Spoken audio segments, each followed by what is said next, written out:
Salut, c'est Sylvain, bienvenue dans cette nouvelle vidéo. On va voir ensemble comment épargner facilement son argent, comment préparer un budget, bref, comment avoir de l'argent à la fin du mois. Alors si vous êtes sur cette vidéo, peut-être que vous avez des difficultés à la fin du mois à être à flot, à être en positif. Bon, c'est pas un peu, enfin voilà, il n'y a rien de particulier puisque plus d'un tiers des Français sont chaque mois à découvert. Je pense que tout le monde en France a déjà été à découvert, donc c'est un peu normal d'être dans cette situation. Maintenant, le plus dur, c'est d'en sortir puisque finalement, c'est quelque chose d'assez compliqué à éviter. Donc, première étape, on va faire ça sous forme de 5 étapes. La première étape simple, ça va être de vous payer en premier. Alors, si vous ne l'avez pas déjà fait, je vous invite à le faire, c'est-à-dire que concrètement, admettons que vous ayez un revenu de 1500 euros tous les mois, vous êtes payé le 10, le 15, le 20, peu importe. Ce que vous allez faire, c'est mettre en place un virement automatique le lendemain ou le surlendemain de 30% de votre salaire.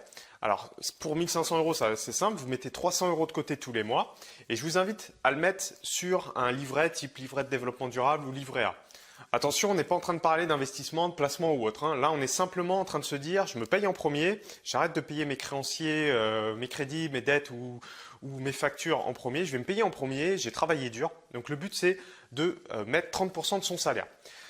Deuxième chose importante, une fois que vous avez mis ça en place, on va passer à se constituer une épargne de précaution. Alors, qu'est-ce qu'une épargne de précaution? C'est très simple, vous allez prendre 3 à 4 salaires. Donc, si vous avez, je ne sais pas, on va reprendre le même exemple, 1500 euros, vous mettez 6000 euros de côté. Pareil, vous allez le mettre sur un livret A ou un livret de développement durable ou tout autre livret qui va être disponible en fait. Donc, vous mettez ça de côté, ça va être une poire pour la soif, ça va être un petit peu votre épargne de précaution qui va vous permettre de piocher dedans si vous avez des imprévus. Type, je sais pas, une machine à laver qui pète, ou il faut remplacer, enfin la voiture, voilà, il y a eu une fuite ou voilà un accident ou peu importe une panne, vous devez payer le garagiste, vous n'avez pas les moyens, ce qu'il faut, voilà, grâce à ce livret, en fait, vous pouvez piocher dedans sans stress. Vous vous dites, voilà, c'est un petit peu mon matelas de sécurité, j'ai du cash qui est disponible immédiatement. Donc 3 à 4 salaires que vous allez mettre sur des livrets disponibles. J'insiste bien sur le fait que ces livrets restent disponibles. Tout au long de la vie, évidemment, vous allez vous dire, je vais utiliser cet argent, peut-être que j'en aurai plus ou autre. Le but, c'est toujours qu'il soit à peu près au même niveau pour pouvoir investir par la suite et passer à l'étape supplémentaire, supérieure. Donc, troisième étape importante, si vous n'avez pas, aujourd'hui, si vous êtes par exemple à un découvert relativement important, ça peut arriver, ça m'est arrivé, enfin voilà, ça arrive à tout le monde. Ce qu'il faut faire, c'est pas baisser les bras et repasser en positif. Alors, ce que vous allez faire, parce que évidemment, peut-être certains vont dire, waouh, Sylvain, t'es bien gentil, mettre 30% de mon salaire, moi je suis à moins 1000 tous les mois, j'ai un loyer hyper important, j'ai des charges à payer, c'est très compliqué. Alors, évidemment, ce que vous allez faire, c'est pas tout de suite, dès le premier mois, mettre 30% si vous êtes dans cette situation. Je vous invite à faire, et c'est le troisième point important, ça va être de prendre 30 jours de vos relevés de compte, par exemple, vos relevés de compte courants, et vous allez faire 2 colonnes. Première colonne, identifier votre revenu. Normalement, pour la plupart des gens, c'est simple. Il y a un seul montant qui arrive sur les 30 jours, c'est notre salaire, notre pension ou autre, ou si vous êtes entrepreneur, voilà, vos rentrées d'argent qui arrivent. Mais en tous les cas, vous prenez vos revenus sur une première colonne et la deuxième colonne, vous allez prendre vos charges fixes. Attention, quand je dis charges fixes, c'est pas de lister tous vos achats carte bleue, tous vos chèques ou autre. Ça va être simplement de prendre les charges fixes que vous avez quoi qu'il arrive. Je m'explique. Exemple, il y a le loyer, c'est ce qui revient essentiellement. Il y a l'électricité, le gaz, les opérateurs téléphoniques, Internet ou autres. Les abonnements s'il y a de la télé ou toutes ces choses-là. Bref, tout ce qui revient systématiquement tous les mois, un petit peu, voilà, les crédits, les prélèvements, voilà. Tout ce qui revient tous les mois, vous le listez.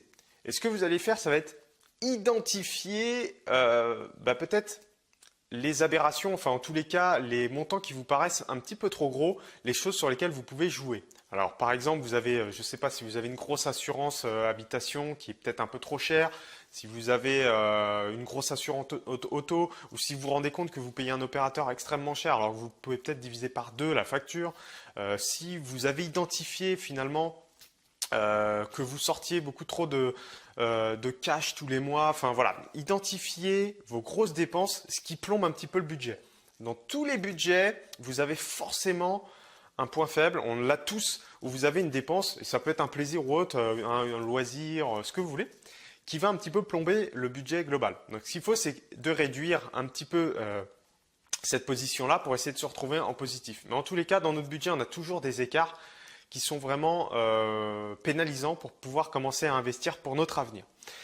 Ça, c'est la première chose essentielle à faire. Donc, identifier les grosses dépenses, essayer de jouer dessus, réduire, changer d'opérateur téléphonique, changer d'assurance, bannir telle ou telle grosse dépense. Bref, vraiment commencer à se penser un petit peu sur la situation. Parce que si vous ne faites pas ça, concrètement, personne ne va le faire pour vous.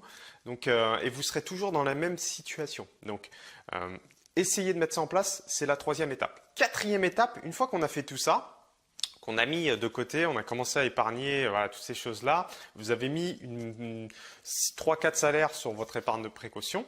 On va commencer à préparer les projets sur une plus longue période. Je m'explique, on va parler de projets moyen-long terme.